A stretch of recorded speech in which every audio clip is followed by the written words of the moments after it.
মুড়ি খেতে ভালো না লাগলে মুড়ির এই রেসিপিটা বাড়িতে বানিয়ে দেখতে পারেন।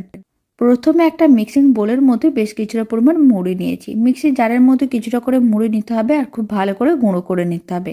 বেশ কিছুটা পরিমাণ মুড়ির গুঁড়ো নিয়েছি। তার মধ্যে দিয়ে দিলাম কুচনো পেঁয়াজ, কুচনো লঙ্কা, কুচনো ধনেপাতা আর দিয়ে দিলাম কুচনো টমেটো। আপনারা আপনাদের পছন্দ মতন যে কোনো সবজি দিতে পারেন। স্বাদ অনুযায়ী লবণ, হলুদ গুঁড়ো আর দিয়ে দিলাম লঙ্কার গুঁড়ো, গরম মশলার গুঁড়ো। খুব ভালো করে শুকনো উপকরণগুলো মিশিয়ে নিতে হবে। তারপরে একটা ডিম আর বেশ কিছুটা পরিমাণ জল দিয়ে একটা ঘন মিশ্রণ রেডি করে নিতে হবে। মিশ্রণটা রেডি হয়ে গেছে। এরকম একটা প্যান নিয়েছি, অল্প করে তেল নিয়ে ব্রাশ করে দিতে হবে।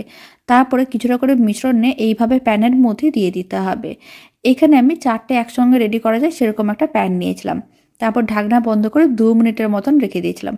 অল্প একটু তেল ব্রাশ করে দিতে হবে। তারপর উল্টে পাল্টে আবার উল্টো দিকটা লাল করে ভেজে নিতে হবে। দুদিকে উল্টে পাল্টে লাল লাল করে ভেজে নিলেই দারুণ স্বাদের রেসিপিটা একেবারেই রেডি।